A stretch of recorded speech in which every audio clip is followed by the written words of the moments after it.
You're listening to the Common Descent Podcast.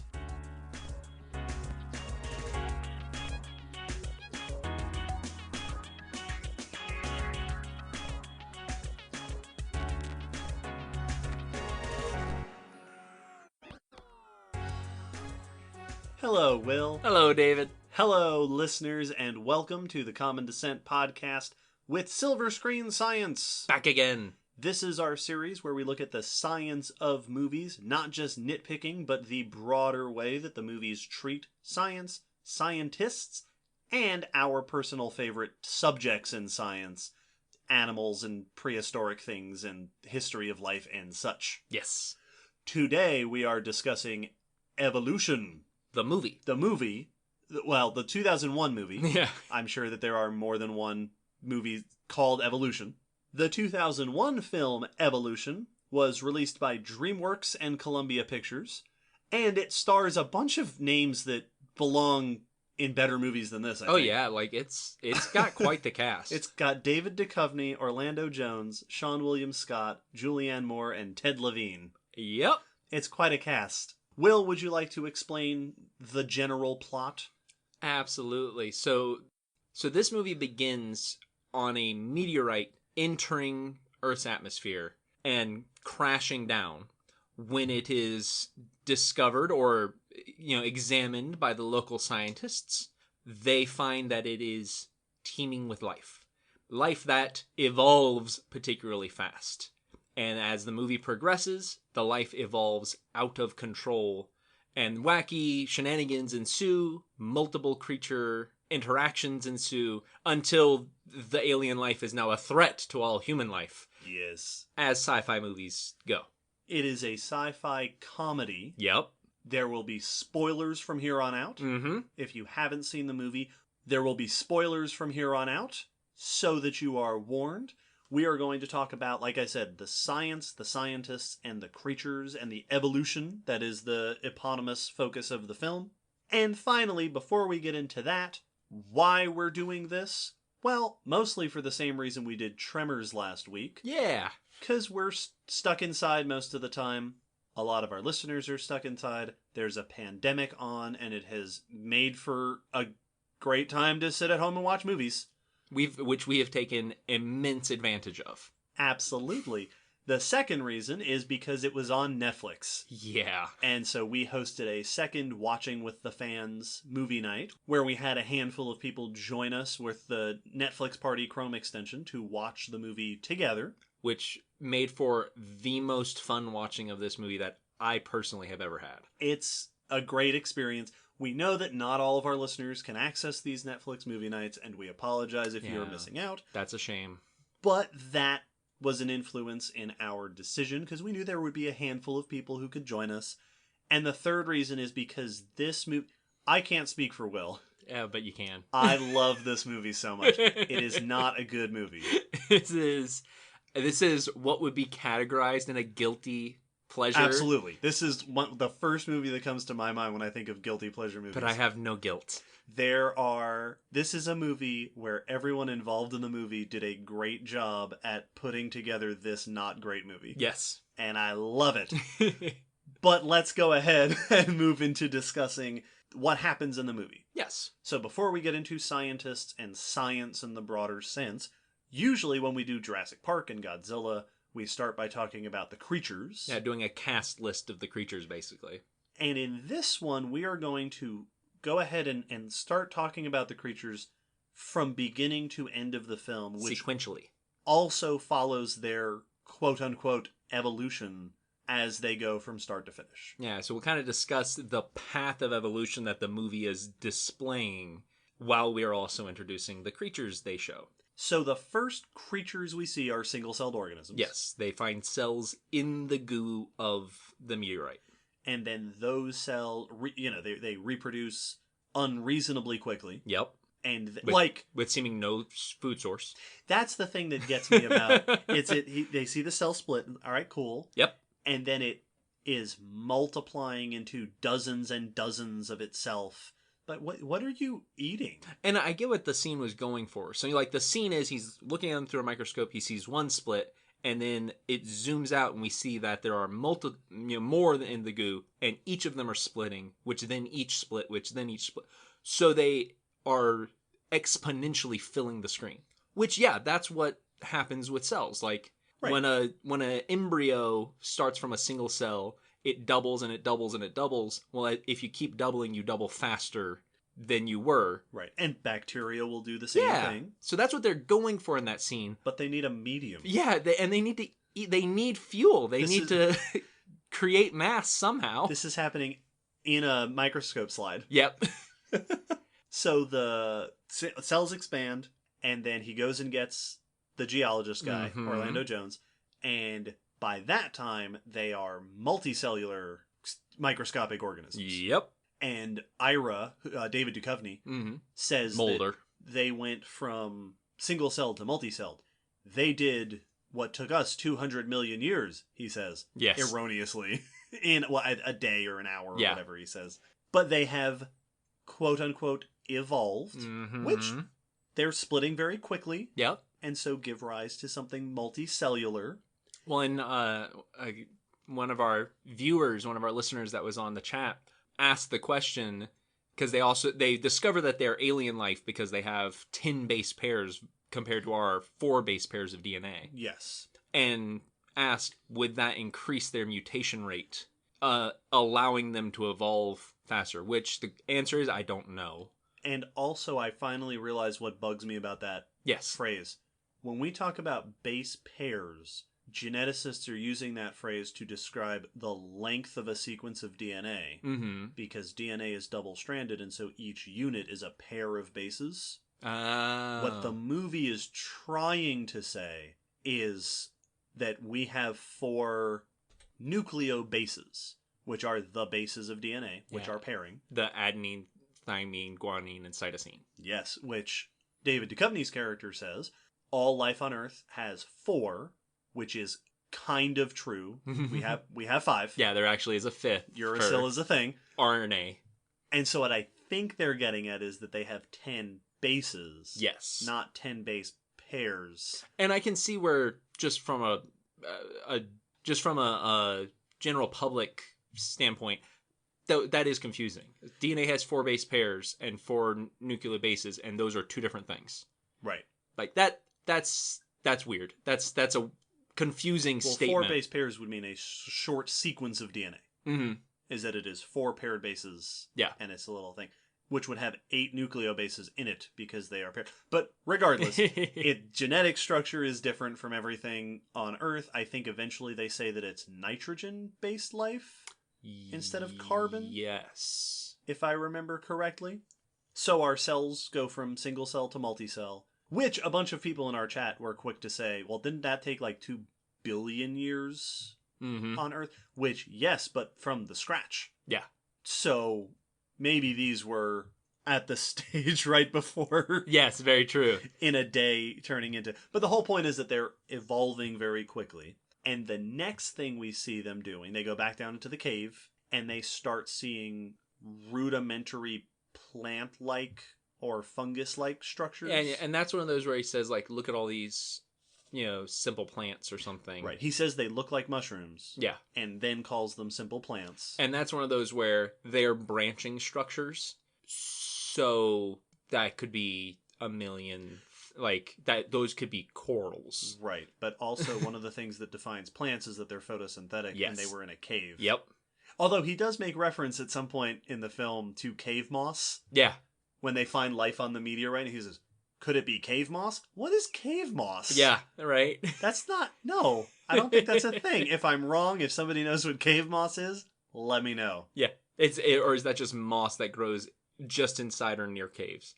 And then, crawling amongst the plant life are worms. Flatworms. Animals. Well, animal equivalents. Yep. In this apparently new evolutionary trajectory. Which brings up a through thread that our chat pointed out with a really beautiful word, is that they display in the movie very deterministic evolution. That evolution has a path that it is almost foretold to go upon. Right. Throughout the movie, the evolution of these alien creatures follows the general trajectory of the history of life on Earth. Yes, very parallel. Which, from a filmmaker's and sci-fi standpoint, is a clever idea. Yeah. And it makes for a cool bunch of recognizable-ish organisms. Just weird alienish versions of our prehistoric creatures. But it is... Somebody in our chat referenced the chain of being. Yes. In that, single cell to multi-cell to worms to more complex animals later. It's working up the levels of complexity, quote unquote. Yep. Which calls back to a question that scientists have sort of tackled. And I think it was made famous by Stephen Jay Gould, who wrote it as the question of, if you could roll back the clock on evolution and let it go again, would you always get the same thing? Which that determinism in, right, does it go worms to fish to amphibians to reptiles or whatever? Is that just the way that evolution happens? And this movie's answer seems to be yes. Yeah, basically. So we've got these worms crawling around on the floor of this cave. This is also where they reveal that the creatures do not breathe oxygen. Yeah, they need their own atmosphere. And there is this, like, misty fog that I guess the implication is that they are creating this atmosphere. Presumably the plant-like things are exhaling something and then the worms are breathing it. Which makes sense, though they never state that. No, which is a cool idea. Yep. But no, they don't. They just really lay it out. It must be making its own atmosphere. But they almost suggesting the meteorite's doing it. Yeah, and it's they pick up the worm thing and it dies in the oxygen. The worms, by the way, are doing my favorite monsterification trait in that they're making tons of noise. Yep. Squealy, squeaky noises. But I do appreciate that the first animals they gave us were worm-like creatures. Yeah. Because, that's following Earth's trajectory. Yep. And then we start getting into a weird trend of the movie, which is that it's slowly revealed the worms are getting out of the cavern. Right, they're spreading into, like, the local home they're getting residential through area. Cracks in the ground to basements and closets and back areas. Presumably carrying that atmosphere with them. Leaking out. And then they're dying as they leave those cracks and crevices. But every now and then, one of them is then hyper-evolving into a creature in that location. I guess, or a cluster of... We don't see it. We see that new creatures start showing up. But they're always singular, for the most part, and they are preceded, they are indicated by the presence of little worm bodies. Yeah. And they crawled into an area, and then more evolution happened. And so we find this kind of fish-looking thing. Yep. In a water cooler. Yep. It's in the filtration thing of a pool. That's right. That's what it is. It's the filtration system. Which was always weird to me because it seems to suggest that it's doing fine in there. Yeah. Which, what about a chlorinated public pool? Is that what your atmosphere's like? I don't know. So it suggests that we have aquatic animals. Yep. Something swimming. And then the next time they go back to the cave has gone full carboniferous. Yeah, giant insectoid things. A forest of weird-looking plant things. Yeah. There's bug-like stuff everywhere. Big centipede-ish stuff. And they're really cool. Yeah, no, the designs in the movie are actually pretty awesome, pretty creative. There's a few times where we just took this thing and made it weird. Yeah. But a few of the things in here are like, no, that's actually really interesting. I'd love to see the design, like the concept art for all the creatures that make a showing in that scene. So they're walking through this pseudo-carboniferous rainforest, lots of arthropods. Yeah. Like spider-like and insect-like things. Exoskeleton. There are flying insect things. Yep. So this group of organisms has developed flight. With 4 wings, like an insect. Like it, very, very much like Earth evolution. Or at least one of them. I think there's another one that just had 2 wings. Like a dipteran insect. Yep. So they evolved 4-wingedness and then branched off into diptera, where you have 2 wings. And there's at least a couple moments of, like, a big face or a big claw coming down from a crevice that suggests that there are even larger... Well, yeah, we see one time where a big Venus flytrap tree thing eats a creature, And then there's another one where this big frog-like creature with these two big, powerful clawed legs and then little arms and comes in and eats one of the arthropod things. So, like, there's a couple of larger predators. Yeah, and it's very Earth-like. Yep. Larger creatures with the plants and such. Around this time, we also get the golf course scene. Yes. Where you have a creature, a tetrapod. A tetrapod, a very early, large amphibian / croc-like tetrapod that jumps out of the water, ambushes from the shoreline. Yep, like a croc. And then eats a person by dragging them back into the water. And it gallops. It does, it gallops. It does this jumpy run at him and then drags him back into the water. Very Archosaur in its design. Which is pretty cool. Yes. No, that's my favorite creature. That's a cool down. Sequence. Because again, it's paralleling that evolutionary trajectory on Earth where it is suspected that early tetrapods may have started as shoreline dwellers. Yep. Maybe even hunting from there, like a croc might. Absolutely.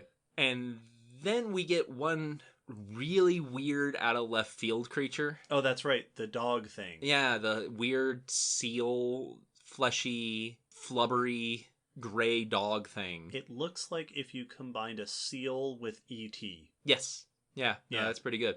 And it's in this person's house, surrounded by worms. Yep. Presumably Once again, its predecessors. Worms crawled into a place and then gave rise to a weird dog. All this is happening over the course of a number of days. Yes. So, like, it's by this point, it's been a few weeks, or at least 2 weeks since... I think it's 2 weeks, they say, somewhere in there. They say 2 weeks since the military shows up, and then who knows how many days after that. Right. So the idea is that we are rapidly progressing through Earth-like evolutionary This stages. all is within a month. So this is a four-legged creature, another Yep. tetrapod, that has, like the tetrapod at the golf course thing, it has a head, Yep. it has a body, it has 4 legs, it's very much like Earth land vertebrates. Yes. And then it has a weird bird face mouth on an extendable arm in its neck that lunges out to bite at things when its outer head flips backward. Right. It's got real weird. kind of a graboid thing. Yeah. And kind of the xenomorph thing where it has like it's kind of a tongue. Well, that's the thing of like, is it a tongue? Is that the actual face and the other face isn't? Right. Is a false face? Are they both faces? Like, is it one creature? Is it 2 creatures? So it has this tendril thing with a chompy. Now, if it's 2 creatures, then they've evolved symbiosis. Yes. By that time. I don't know what it is with monster films and this notion of having an extra mouth hidden within your mouth. I mean, I think it's just a way to make something very other. It's an interesting thing because it's a consistent thing we see in monster films that doesn't really exist. Except in moray eels. Except in moray eels. Which, I mean, once again, how else do you make something feel like another? You make it feel like a moray eel. Feel like a moray eel. And no one wants to associate with it.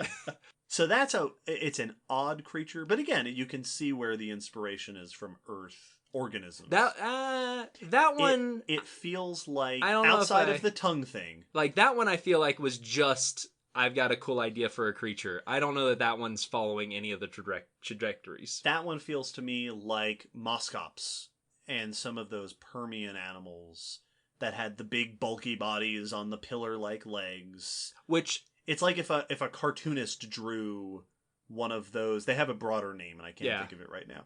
If a cartoonist made it's like if someone turned that Permian creature into a Pokemon, and then they featured that Pokemon in Detective Pikachu. Yeah, the movie. That's what it would have ended up looking like. I don't know that was the inspiration. I don't know that I agree for it. That's what it would have ended up looking like, because I would have asked for my money back from that artist, because that would be a terrible representation. I'm not sold. I don't know if that was the inspiration for it. I doubt it. But it's an early tetrapod. You're not selling me. I'm sorry. And it's got this sort of blubbery texture to it. And then we achieve the movie's version of reptiles. Yeah, of the Mesozoic big dominant reptiles in the form of dragons. Just straight up dragons. Yep. Cool looking dragons. Yeah, no, they're well designed. So they come across this field of dead dragons. So these are like human-sized dragon creatures. They apparently are all coming up to the surface and then dying. Yep. We Just see constantly trying to breathe our air for some reason. they have wings in addition to their legs. Yep. So they have gone hexapodal, which means that either they evolved from those early amphibian-like things and gained an extra pair of legs, which, for a lineage of organisms that are evolving this many novel traits this quickly, that not out of the question of the universe that this movie has created. Yes. Or they evolved from those bugs. Yep. Then they are insect reptiles. And then one barfs up an egg. Yep. Which hatches immediately into an equivalently sized dragon. Yep. Which can breathe oxygen. Yes, the first oxygen tolerant of these organisms. So it comes out of the egg, takes a deep breath. David Duchovny says they've evolved oxygen tolerance. And now it's just a dragon flying around. And now it's just terrorizing the town. And it's pretty cool. It's tons of fun. I like the dragon creatures. Yeah.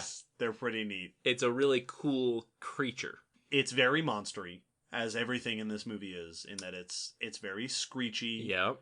And it's very targeted like it grabs a lady after knocking on the door. Yeah. to get her out, I guess. It's a monster through and through. It's also a monster. Very reptile. Very reptilian. It has there was a brief moment where we got to see its mouth. Mm-hmm. And the teeth looked like they were Ziphidont teeth. Yeah, like a Komodo dragon. Or like Archosaurs have often. Dinosaurs, the theropods had they're sort of compressed blade-shaped teeth. That laterally compressed serrated teeth.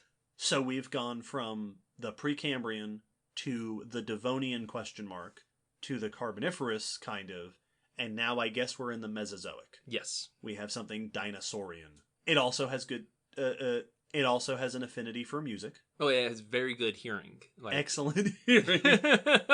It's able to hear Wayne. Embarrassing Harry.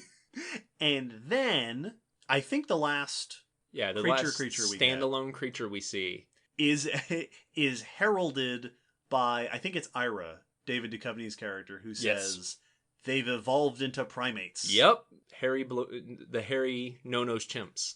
Yes. And it's this fuzzy, bluish, white-eyed gorilla creature. Yeah, and it's got alien features in that it's only got 4 fingers, and 2 of them are very long, and it's got very extended forearms, and its skull is misshapen, and its teeth are all long and even in weird ways. But yeah, it's just a big blue gorilla.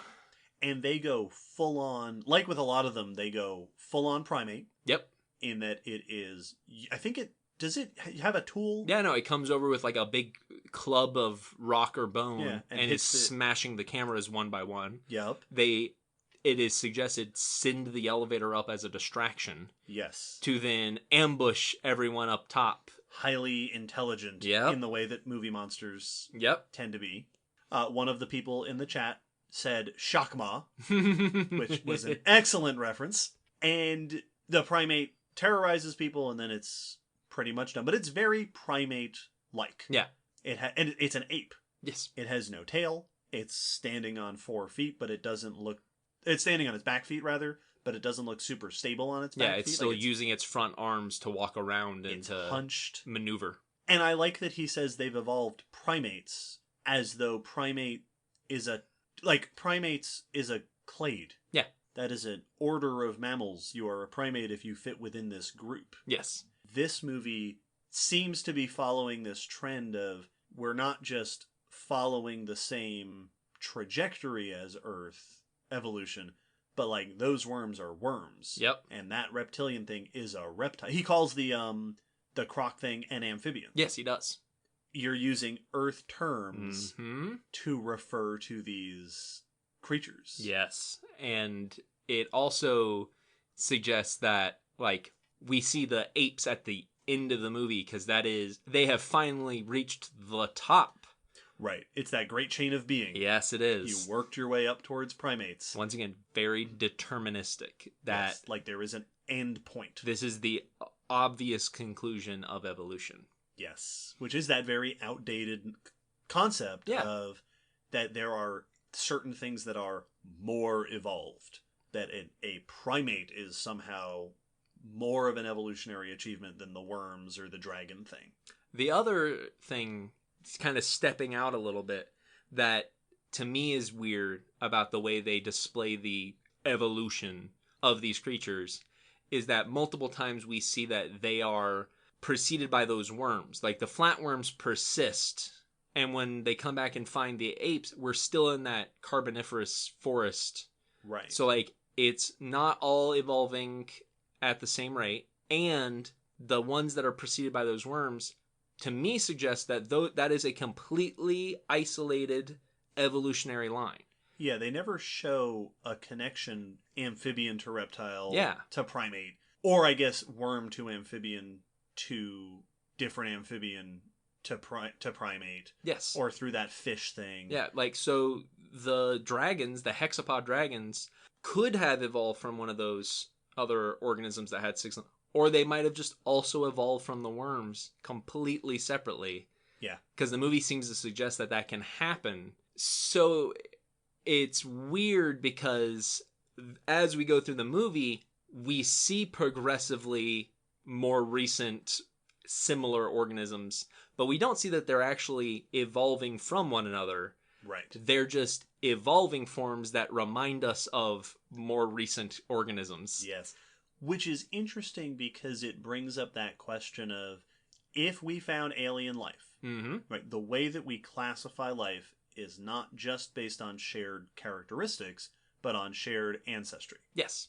If we found alien life that had originated elsewhere, right? Wholly unique origin of cells on Mars that then gave rise to other things, that's a whole other clade. Yes. So even if they evolve reptilian things, those aren't reptiles. No, those are Mars tiles. They are convergent with reptiles, but they are their own origin, their own thing. This film blends the terminology to get across the point that they're trying to mirror Earth evolution. Exactly. But it does make me kind of think, what does their tree of life look like? Yeah. Is it that the worms have given rise to a bunch of different branches? Or are they following a more Earth-like evolutionary trajectory just off-screen? It's a pretty... Overall, it's pretty cool. I like the creatures. I like the suggestion that it's this super rapid evolution. The creature designs are interesting and cool. Even when it's just a dragon, it's still cool looking. So like no, they do a good job with the creature design. They are at least attempting to explain the evolution of these creatures and the logic behind them, why we're seeing these different forms. But it definitely conflates a number of things and suggests various options of what's going on. Yes. The other thing about the creatures is that though they are based on Earth things, they are all monsters. Yes. Extremely monstrified. They're all noisy. They're all targeting people. Like, even the bug thing that goes into Harry's suit, like, lands on him, cuts a precision slice through his suit, and then crawls on in. Like, they're all just out to get people. They're all a nuisance or a problem from the get-go. Yes. And then at the end, it is revealed, spoilers, we gave you the spoiler warning, that fire accelerates the evolution process. For reasons. And causes them to expand remarkably quickly. Yeah, it just accelerates their metabolism to ridiculous degrees. And they create these what looks like cancerous growths. Yeah, just these which are then root-like fleshy proboscises. And then at the end they decide, while the team, the Scooby and the gang, are figuring out that the fire does that, the military people are employing the classic sci-fi solution, which is to bomb the thing. Yep, napalm it. Lots and lots of napalm, which causes the cave of organisms to expand into an enormous fleshy mass. Big starfish thing. Big starfish with pseudopods. Yeah, big amoeba. Slapping around. And the thing that's so weird about all of that is they never explain how fire, like why fire triggers fleshy organisms to... That's like saying that if you put a match up to one of the individual organisms, their arm would suddenly grow this giant growth. Right. Because that spot of flesh went, fire, I love fire. Which makes no biological sense. No. They suggest that that's how everything got kicked off, that as it entered the atmosphere, the heat, the burning up in the atmosphere kick-started the life. Right. That and got it going. But the other part that's so weird to me is not only does the napalm create this big organism, but it fuses. Like we see moments of it combining multiple individual organisms into this giant mass. Yeah. That it just assimilates them, gray goo style, which is I don't understand. That's a very strange. And then what you're left with is this big aircraft carrier sized amoeba thing, which is still a monster. Yep. It makes whale noises. Yeah. As it crushes houses and soldiers. And there's the implication, they say something, and I forget what the line is, that is the end point. Well, yeah, they say sometimes the simplest organism is the most successful. Suggesting that in their trajectory, their great chain of being, the final stage, the best stage, is just a big blobby mass of cells. Yeah, this is the ultimate organism in that it's the simplest. And they even say the line that the fire forced an evolutionary response. Yes, they do. And that this is the evolutionary response to that fire. Which is the thing that I want to discuss as we sort of transition into our discussing the science of the movie section, is this question of how do you get organisms evolving this quickly? Yes. Doing what Earth took billions of years to do in weeks. Especially... Now, of course, the short answer is you don't. No, that doesn't happen. But it's especially a good question to ask because, as people in the chat also noted, the organisms in this movie do not reproduce sexually. They aren't mating. Right. They are point that out. Splitting. So they're all asexually reproducing. Yeah. The worms split. Even the big thing at the end is splitting. Yeah. And the dragon puked up an egg. Yeah. Which could have been the production of... Yeah, we don't know. We don't see them sexually but reproduce. The movie makes a point to say, nope, these organisms don't do that. Yeah, David Duchovny says, no time for sex. Yes. Which I appreciate as a nod to that is the quicker way. Yes. If you want to do evolution, you're taking out the struggle for Well, it's the quicker way success. if you want to do reproduction. Yes. It's not the quicker way if you want to do effective evolution, because mating rearranges your chromosomes. Which has been suggested as one of the drivers of the diversification of sexually reproducing animals. Yes. That you're getting more genetic variation. So these creatures must have a phenomenal mutation rate. Yes. Which would mean they'd also probably be extremely prone to like cancer and genetic diseases and deformities and birth defects. Right. Well, they show that one of the dragons is born oxygen tolerant. Yeah. Its parent died, but it was born with the ability to tolerate oxygen. I do appreciate that there's a whole field of failed versions. They've been doing that for a while. That, like, over the course of the movie, it's not just that you evolved the thing and now you can survive. No, there was a survival of the fittest going on kind of thing. You have dead worms everywhere, dead dragons everywhere until the one persists. Yeah.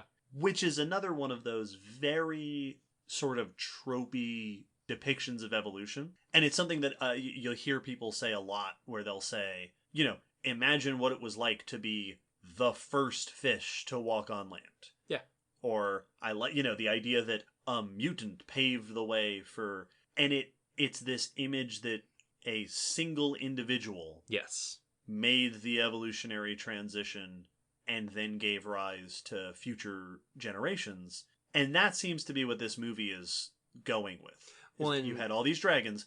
One mutant dragon breathed oxygen, and then, were it not stopped by the protagonists, would have gone on to do more evolving. And not just that, but that was the goal. That all of those dead dragons in the field were trying. He says they're trying to breathe our atmosphere. Yes. That they've been trying to get out of this darn cave and have been trying to breathe our atmosphere until finally that one mutant was able to. Is like saying that fish have been trying to get out of the water. Right. Until finally Tiktaalik and its cousins made it out. Right. Tony made it out of the water onto Tony the land. Tiktaalik suddenly realized he could do push-ups and pulled himself out of the water. Which, of course, evolutionarily is not how it works. No, neither of those things is how it works. It's, you have a population and new traits arise, and if they're beneficial, you can kind of start doing newer things, and then maybe use that benefit to then move into new areas and habitats. Well, in that, yes, things are mutating, and yeah, you may have a small population of mutants, but they're not mutating legs from no legs. Right. They're mutating slightly more bones in my fin than the last group of fish who also had bones in their fin, until eventually that happens over and over and you have legs. And that's the thing that really stops real-world evolution. Well, it's one of the things from being this quick. Yes. Is that evolution can only make tiny changes at a time. And it can only work on tiny changes at a time because mutations are either very minor or they are inconsequential or fatal. Yes, because a major mutation is most likely not going to persist because you've thrown a wrench in the works. Well, in the example of the dragon, going from not being able to breathe oxygen-rich atmosphere to being able to breathe an oxygen-rich atmosphere is not a change in the lungs. That's a change in your lungs, in your blood, in the proteins made to carry that oxygen throughout the body. Physiological makeover. Like, everything has to adjust to that chemical. You can't just suddenly go, I'm going to breathe carbon now. No, that doesn't work. This movie functions on the X-Men version of evolution. Yes. Where a mutation is what gives you claws or wings. Yeah. A single mutation does that to you.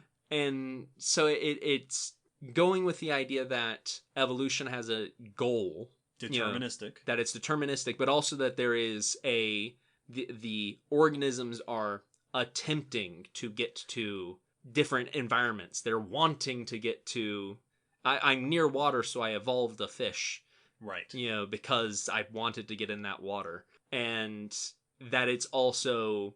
mutations happening each generation, allowing for vastly different lifestyles. It is a very tropey, misunderstanding way to depict evolution. I mean, it's the Pokemon rules on actual organisms. Well, and it's a lot like in X-Men. It's one of the movies, one of the original X-Men movies. They make a line about how, every so often evolution leaps forward. Yes. With the implication being that the X-Men's mutations, which give them wholly novel attributes completely different from their parents, are the next stage in evolution. Yes. And even calls them a new species. Yes. That you can get a new species and a new, quote, stage of evolution. They are Homo superior. In one generation, between one generation to the next. Yeah. So it is playing on a lot of those popular misunderstandings, misportrayals of evolution as a phenomenon. And then there's other science in the film. We want to talk about science in general, outside of the evolutionary stuff, outside of the animal stuff. There is some chemistry. If you can call it that. There's the chemistry scene in the film. This is one of my favorite moments in the film, because it's real dumb, but it makes me think a little bit. Yes, exactly. At the end of the movie, the Scooby and the gang are trying to figure out, how do we stop the creatures? Yeah, we have the creatures spreading everywhere. We need to stop them. Right, because their answer is to murder everything. Yep. And so David Duchovny looks at the back of Julianne Moore's shirt, where she has the periodic table, and he points at carbon, which is what we're based on. Yeah, we are carbon-based life. And he goes, I think it's down 2 and over 1? Yes. To arsenic, which is our poison. And says, well, arsenic is poisonous to us. And then he goes up, well, they're based on nitrogen, so he goes down 2 and over 1 to selenium and says selenium must be their poison. Yeah. Which, the first line of that, arsenic is our poison. He says that as if it's like arsenic is anti-humans. Right, it's the one thing that can stop us. Yeah, not carbon monoxide. Right, not cyanide. Not cyanide. Not arsenic. Hydrochloric acid. Like the it, list of most of the periodic table. I was going to say, everything on that table is toxic to us in the right amounts. Yeah, sodium without chlorine ain't fun either. But then it's this notion that, like, you do this little puzzle motion. Yeah. Where it's, well, if we go 2 down and 1 over, if we move like a knight on a chessboard. Yes. Selenium. And it is, I suggest, the dumbest scientific moment in the movie. It's the one that makes, out of nowhere does he go, wait, arsenic is the key. At what point did that become pertinent to anything? And it's also, they make this announcement right after the fire discovery. And when I was a kid, I always assumed those were somehow connected. Right. You know, that like, oh, well, now that you understand they're fire activated, you now understand how they work chemically. No, it has nothing to do with that. Arsenic is very famously like feng shui. It is the balance of fire. So if you have a fireplace on one side of the room, you want a bunch of arsenic on the other side. Well, it also makes the assumption that arsenic is toxic to us because we're carbon-based. Yes. And now, I don't know the specifics of what arsenic does, but usually when things are toxic to us, it's because they are chemically interrupting functions of our body. Yeah. So, like, I think cyanide might be... Certain chemicals will replace oxygen. Yes. They'll bind where oxygen was supposed to bind or something. And so we're deprived of oxygen or something.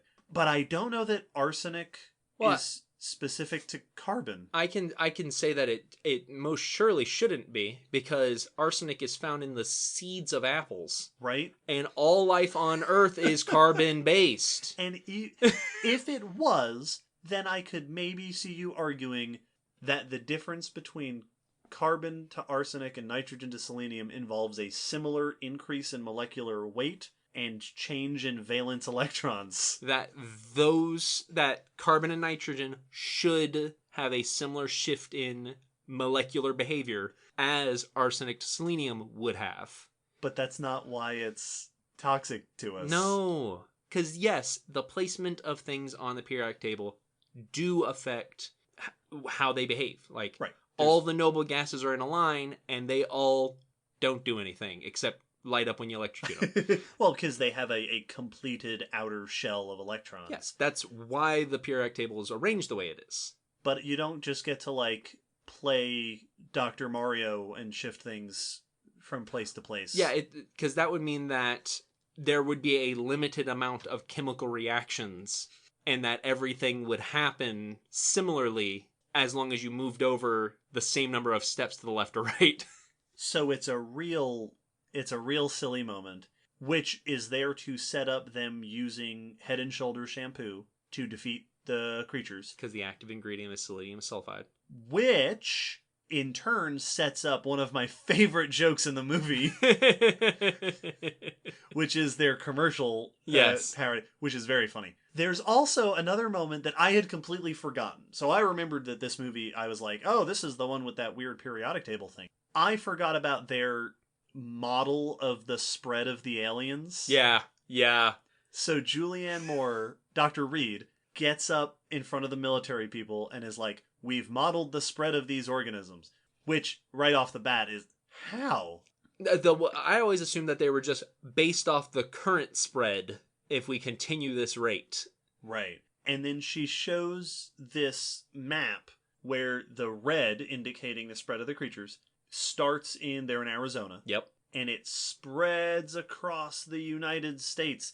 And she says within X number of days or whatever. Yeah, she keeps going like within the month it will have taken the state. And within this amount of time it will have taken the West Coast. And then within this amount of time, the entire United States. The entire United States. And then we are extinct. Yep. It's. I almost wonder if that was put in just to be like pedantic. And It's so very funny. Because the map only shows the US. yeah, And we've modeled the spread, and then we are extinct. As though they're competing with humans. Like, a few of them have attacked humans. yes. But they're not like... There's no competitive tension here. No, that because they've spread that they will supplant us, just as a matter of fact. And it feels very much like that same trope of when you hear about aliens invading. Yeah. That it's, they are the superior beings and they will supplant us. Homo superior, the mutants in X-Men, Yep. are here to replace Homo sapiens. Well, because that's how species work. Like, that's why there's only one species on Earth. Yeah, because that species has supplanted all Yep. the rest. And it's another one of those common colloquial evolution tropes of if you have a superior life form, Yeah. they will naturally and entirely take over. It's the Planet of the Apes mentality. Yep. It's the Godzilla mentality, depending on which movie you're watching. Like, it's, and that it would spread around the world and we would be left in Australia with the marsupials, our last stand. And I wonder how much of that is based off the fact that, yes, there are moments in evolutionary history where a new group either comes about, evolves from another species, or suddenly reaches a new region, and we see marsupials effectively wiped out, minus a few from South America. Or we see, ground sloths. So, like, yes, there are moments where we see things gain access to a region, and then that's pretty much it for one of the groups. Right, and you can get invasive species, things like that. And that's what I was getting at, is I wonder how much of this thought process is based off of those evolutionary events, or how much of it is based off of our many, many, many instances of experience with invasive species from introduced species that we've spread around during our time of colonialism all around the world. Yeah. And seeing that, oh wow, there are no birds here anymore because of that cat I brought. Yes. And that's just gotten in this mentality of, when a new animal shows up, everything else that was there is just, they're dead. Well, I think it also ties into the way that we used to portray geologic time, and still do, it's in some of our terminology. Yes. The age of reptiles, the age of mammals, as though they are taking over. Yeah, they're changing the guard. Changing hands, changing guard. And it feels very much in line of those. No, they are here now. Yep. I like the invasive species angle because that is a much more realistic approach to it. Yeah. And in truth, that actually is what we're dealing with here. Yeah. An invasive species. Many invasive species. Yeah. An invasive tree of life. Yeah, an invasive phyla. Yes. Other sciencey topics that get touched on in the film. There's a bit of geology. Yes. Because Harry is a geologist, Orlando Jones's character. Signed up online for the USGS, because that's how it works. And there's a little bit of, talking about caves and talking about meteorites. He uses a rock hammer. Yep. He has a line at one point where he says, geology is not an exact science. And then there's also the topic that the movie starts with, though it doesn't name this subject, of a concept called panspermia. Yes. You're the astronomy guy. So panspermia is a concept. It's a suggestion of how early life may arrive on planets, potentially, though it's not a popular idea anymore nowadays. Right. And there's no evidence No. that it has happened because No. we only know of one life. Exactly. But it potentially was a suggestion for how life may have originated here on Earth, that either the actual individual cells or the key ingredients for life are introduced to a planet from space debris. And the more extreme version of that is that literally the alien cells fall on a planet within space rocks for some reason, and then survive and propagate. Right. Which seems to be what they're going with in this film. Yes, that seems to be very much of a meteorite that has landed already has space goo full of cells. And now, it's not. I've heard it suggested that what you could end up with is not that life originated in an asteroid somewhere, but that if you had life originate on one planet and that planet is struck with a large asteroid, it could blow infested rocks out into space. Exactly. So that somehow you have space rocks with life on it landing and seeding other worlds. Yes. The more reasonable version of it is that these meteorites and chunks of asteroid and chunks of other planet are not seeding life, but seeding ingredients for life. That, Earth may not have been very rich in a certain element or a certain mineral until we got rained on enough, and now we have the ingredients for life. Right. Which that is a bit more reasonable, and there is suggestion that early Earth was indeed being highly affected by the things falling down upon it. So that version of it's the more reasonable, scientifically likely, while the other version of what we see in the movie is not. No one really suggests that anymore. Yeah. They also call it a meteor. Yes. Which it's not. This is a nitpick. Yep. But a meteor is when it burns up in the atmosphere. Yep. A meteorite lands on the planet. It's like lava magma kind of situation, Yeah. where it's where it is. And yeah, they continually call it the meteor. The other thing that gets me is that they suggest the fire igniting it in the atmosphere, but they never suggest like why their fire resistance, like, Right, that fire fuels them instead of hurting them. yeah, they never suggest that. If you follow carbon to fire Yes. on the periodic table.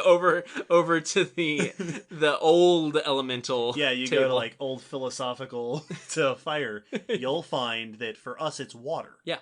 Right? We Yeah. need water. No, that makes sense. They're fueled by fire. It's very scientific. Everything changed the day the fire-fueled organisms came. So there is this is one of those movies where there's a lot of interesting science topics. Yes. That are not tackled particularly well. No, not really at all. Well, because it's doing the quick back of the envelope version of like, okay, panspermia. What could that look like? Cells on a meteorite, moving on. Yes. Right? Rapid evolution. Okay, they do that. So it ends up being these very superficial depictions of a lot of these scientific concepts. Yeah. Which then brings us to our final major section of these episodes, which is talking about how the movie depicts scientists. And surprisingly enough, our cup overfloweth. Yeah, there are three of the four main characters are scientists. Yeah. In this movie. Kind of mostly. We have David Duchovny's Ira Crane. Yes. Who is... Or Kane. Kane. Oh, it was Kane. Yeah. It was Kane. Ira Kane. Dr. Crane is a different... Yes. Okay. Ira, I guess he was an immunologist or medical scientist or something. Biochemist. Because they talk about how he developed a vaccine For anthrax. Then there's Harry, who is a geologist, supposedly. And then there's Allison, Julianne Moore's character, who works for the CDC. Yes. And these three characters are sure something. They all are certified scientists. They are all technically scientists. Well, it's interesting because they do the scientist. They're balancing. The movie seems to be trying to balance them being scientists and thus doing science-y things. Yeah, this is why they're involved. So, like, Ira's looking at a magnifying... under the microscope. Harry's got his rock hammer. Julianne Moore... Allison wears a lab coat. Yep. A chunk of the time. Like, they're doing science-y things, and they say science-y words, and they're shown to, like, come to conclusions scientifically. In which case...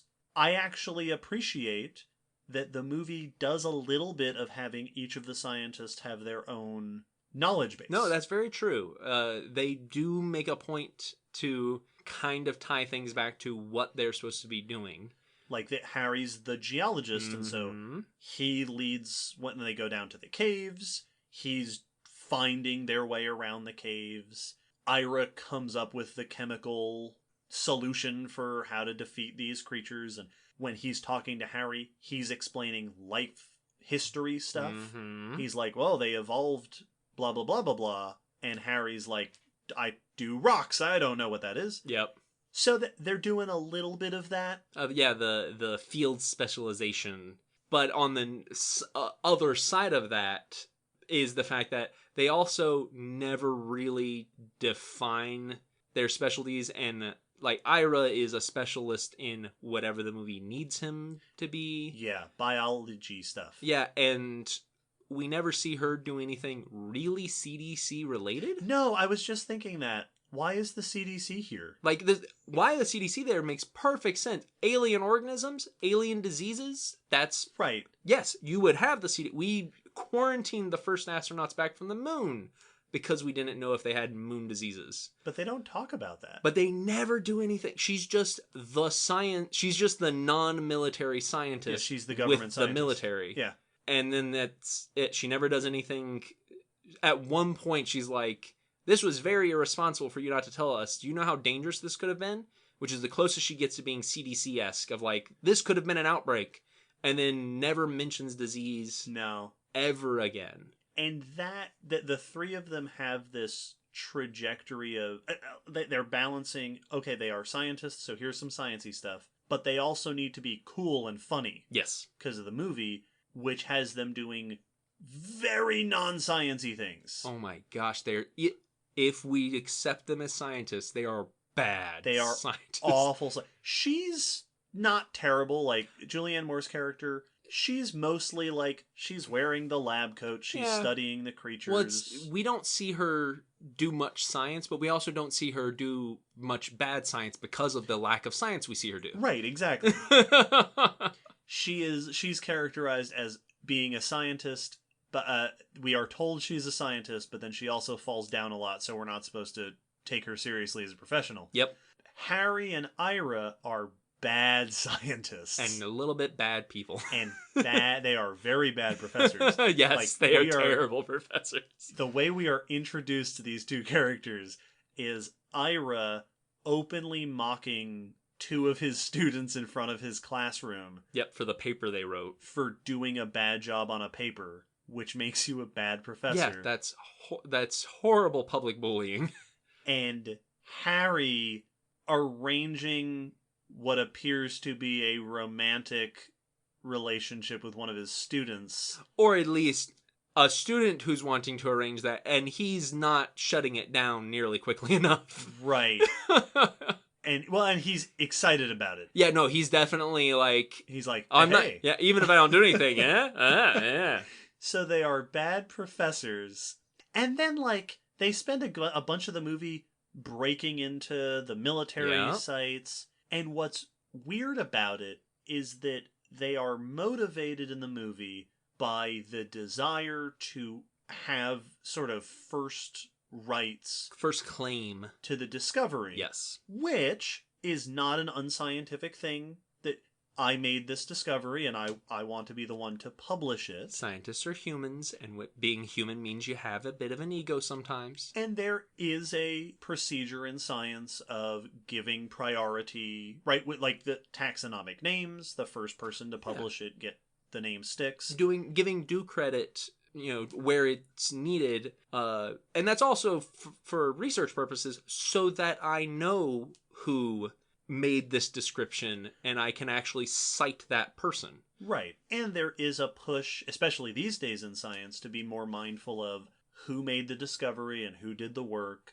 So it's not at all unreasonable for a group of scientists to say, hey, we started doing research, preliminary research on this, and we would like to continue doing that research. But they don't really talk much about doing research, and the lengths that they go to get access to this stuff make it starts to fall into the trope of scientists who like a mad scientist kind of thing. Well, and they are wholly motivated by getting credit for this discovery. Right. Well, we're going to break into this military complex so we can get samples so we can continue our work, which would make it unpublishable. Yeah. In the if you had to break into a military complex to get your samples, you're not going to publish that. Yeah, but as long as we're the ones who get the credit and even further on the movie when they get their stuff returned to them, where she is like, I'm leaving and I'm taking your stuff with me so that you can get your credit. Right, when she steals from the CDC Yep. to benefit the Scooby and the gang.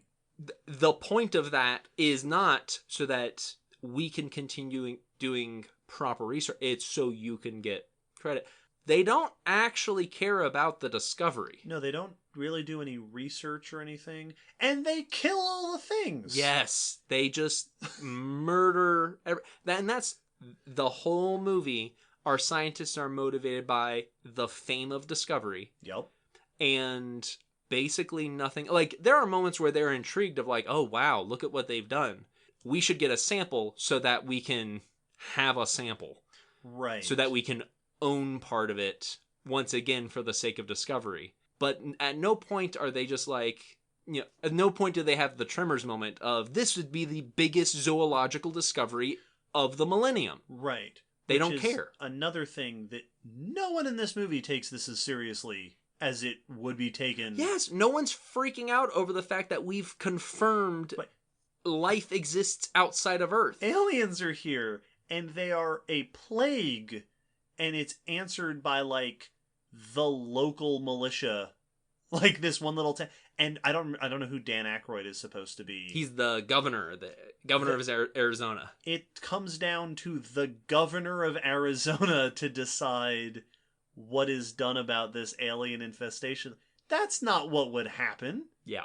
That's the kind of thing that, at the very least, the national level gets involved. That's partially because the movie's going the Area 51 mentality. Because what happens after they discover it is the military shows up and not only locks them out of the research, which is why they get all grumpetied. They do the shield in the first Thor movie. Exactly. They set up a facility around the hammer. Yep. And then keep it secret. Because they're the military. And in this movie universe, the military is hiding things and keeping things secret. And the governor has a whole moment of, why am I only finding out about this now that it's made it out to the media? Like, you guys have been keeping this secret from me for the last couple of weeks. So our movie is leaning on a number of scientist tropes. It's kind of built out of science tropes. It's doing the trope of the scientist who is scientist only in the words that they say. Yeah. It's doing the sort of cutthroat, like, science is a battle of research teams. Yeah, that we're fighting over stuff. Yeah. It's doing, which again, it's not that there's no conflict or competition in science, but they're not like this. It's also doing the disgraced genius. Yes, I was going to say it's doing the lone genius underdog outside the mainstream. Like, we are this small scrappy group that is going to do the breakthrough that the government and their scientists, the CDC, won't and can't do. Well, and not just that, but Ira is a disgraced scientist who is kicked out of the military science division because of a failure on his part, and yet is still hailed as the one who really has it all figured out. It's very Doc Brown from Back to the Future. Yeah. Where we see a newspaper, he's a failed nuclear physicist. Yes. But we're supposed to see him in the movie as the actual genius who makes a working time machine.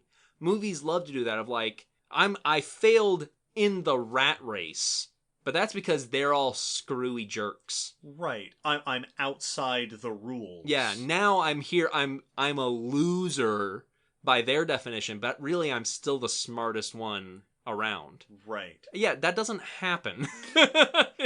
If we kick you out of the society, there's a really good reason.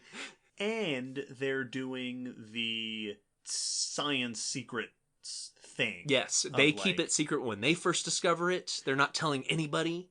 Right. Even though that's how you get credit for stuff. That publish means to make public. Yeah, like, if you want to get your names on it, you have to tell someone. Had you told someone, the military wouldn't have been able to hide it. And this is another trope that we see not only in film, but in the real world. Like the way that media outlets will sometimes depict science, it feeds into a lot of conspiracy theories Yep.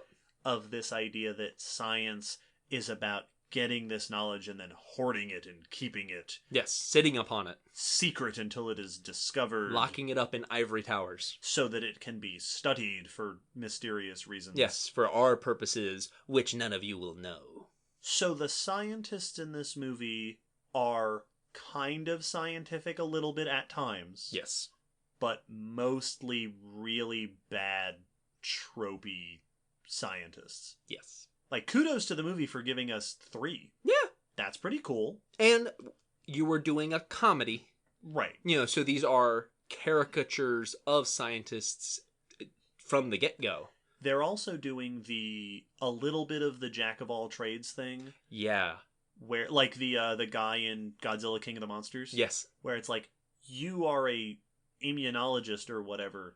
Well, it's you worked for the government making a cure or a vaccine for, I think it was anthrax. I'm pretty sure. I think it was anthrax. Is anthrax a virus? I think it's bacterial. I think it's bacterial, in which case you wouldn't make a vaccine for anthrax. But he's making a cure for anthrax. Sure. It goes wrong, so he gets kicked out, where he is now teaching biology at a university, but still has the knowledge and equipment to test the genetic information of this new life that he finds. Right. And it's like, I don't know how we got from A to B. That you took a PhD course whilst being kicked out from the military. Right. And then on top of that, he's running around town exterminating creatures. Yes. And sneaking into military compounds. Like, he's an action movie hero. He's science James Bond. Yes. Well, it reminds me a lot of Indiana Jones. Very much like, so. I am a professor and I do research. You're not going to see me do any of those things because I'm off on adventures. I'm too busy fighting Nazis. So they're bad scientists in a movie with bad science built on a bunch of really cool ideas. That we really enjoy. Google, by the way, tells me that anthrax is a bacterial I was pretty sure. infection. I thought so. I feel like I had just heard something discuss that. So yeah, no, you don't get a vaccine for bacterial stuff. Vaccine is for viruses. This is one of those movies where there's a lot to discuss. Yeah. There's a lot of sciencey things crammed in there. Well, it touches on a lot of topics, and it deals with a lot of concepts. Now, in Silver Screen Science, like I said, our goal is to discuss the broader sciencey subjects, the way that science and scientists are portrayed in the films. But it is really fun to nitpick little silly things. Pull it apart just a little bit. That's fun. So we like to add a little section at the end of all of our Silver Screen Science episodes where we each get to have a mini rant about some stupid nonsense in the movie. Will, what is your mini rant this time? My mini rant is that every single creature we're shown, or at least every single creature we show behaving, and interacting with other stuff, is seemingly predatory. Yeah, they are. They're all going after other organisms, seemingly to eat them. I guess one is a parasite. Yeah, so one of them might be parasitic. Which is still sort of predatory. Yeah, that's still going after prey. And we do see plant stuff, and we see some things picking at the plant stuff, so maybe those arthropods are omnivorous and eating some plants, but we also see those same arthropody things eating a dead body later. Yeah, scavenging. So, all of them. And that stood out to me just because, no. Especially because you make the point to be like, hey, look, simple plants. Right. And nothing's eating them? The worms are just eating each other and then eating each other until, it's this mentality of, a cannibalistic society that everything's just eating everyone. That's not how it works. You have to have producers. You have to have a bottom of the food chain, plants and plankton that are producing food by getting it from non-food places, the sun and chemicals and stuff like that. And everything has big sharp teeth and is trying to eat stuff. Because they're all monsters. Because they're all monsters. Because that's the point is it's a movie and they've all been monsterified.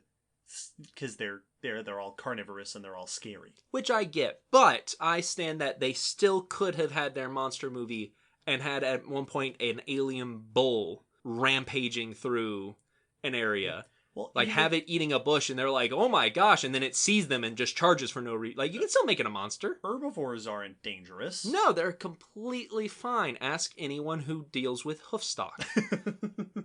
Well, my mini rant, I had to think about it, and I've decided to choose the minorest of rants for this. There is a sequence partway through the movie where one of the dragons gets into a shopping mall and is flying around and attacks a lady, and Scooby and the gang have to stop it. It's Scooby, Shaggy, and Scrappy-Doo. Yeah. And throughout that entire sequence, Ira, who is supposedly a scientist, consistently and continuously calls it a bird. It's not a bird! It's not a bird. It's not anything like a bird. And it bothers me so much that he calls it a bird. He calls it a bird. Wayne makes bird noises at it. He goes, ca-caw, ca-caw, and tookie, tookie, which, as Harry explains, don't work. Nope. And, like, at least Wayne is an idiot. Yes. Like, he's a dumb character. He's a doofus. But the movie does not correct anybody in calling it a bird.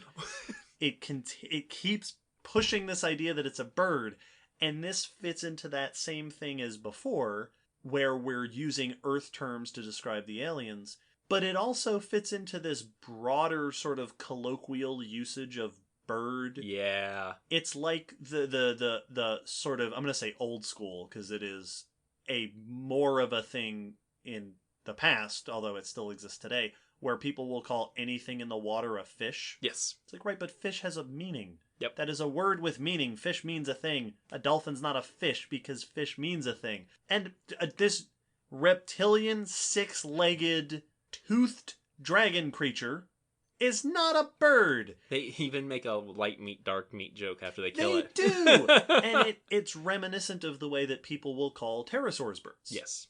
Because it is a large flying thing. Yeah. And the label bird gets slapped onto it. And it bugs me. I'm not a person that yells at movie screens. You know, like the people who are like, don't go in the room, there's a monster. But that makes me want to yell at that's the kind of thing I would yell at the movie. It's not a bird. I mean, it's a scaly bird, just like the fuzzy birds that live in caves. Stop, yeah, they're like the little ones, and they like get down on the ground and they eat blood. They hang upside down, they eat bugs, yeah. Well, big ears. My favorite birds are the ones that start out as worms, and then they go into a little cocoon, and then they come out as birds. I like the birds that sting. Yeah, the bitey, stingy ones. Yeah, the ones that make honey. In fact, I came here today on a giant metal bird powered by engines. Listeners, I feel like this discussion has been suitably ridiculous for the movie that we watched to get here. How could it not be? As usual with Silver Screen Science, we will follow up this discussion with a More Thoughts episode for our Patreon, which will be not scientifically inclined, but more just what we think about the movie as armchair movie critics. Yeah, you know, we watch movies. Oh, we've seen I've spent thousands of hours watching movies. I've got shelves full down there. Surely I know something by now. Thus, we are experts. But we hope you have enjoyed this little digression, this little science discussion. Hopefully, this inspires some people to watch this movie, which you should. Yes. It's not great, but it's so much fun. But it's not great, but it so is. And thank you again to all the people who joined us in the Netflix Watch chat. We are thinking of doing more. It has not escaped our notice that the 1998 Godzilla is on Netflix right now. Speaking of guilty pleasures. So stay tuned. Thanks as always to all the people listening. We hope everyone is doing all right. We hope everyone is staying safe and staying healthy, following recommendations to keep ourselves and our communities safe and healthy in this time of pandemic. We will be trying to make some of the most of this situation by watching movies and recording more extra content for you. And with that, we are going to return you to your regularly scheduled programming and keep an ear out for more extra stuff coming out soon. See you till then. Bye.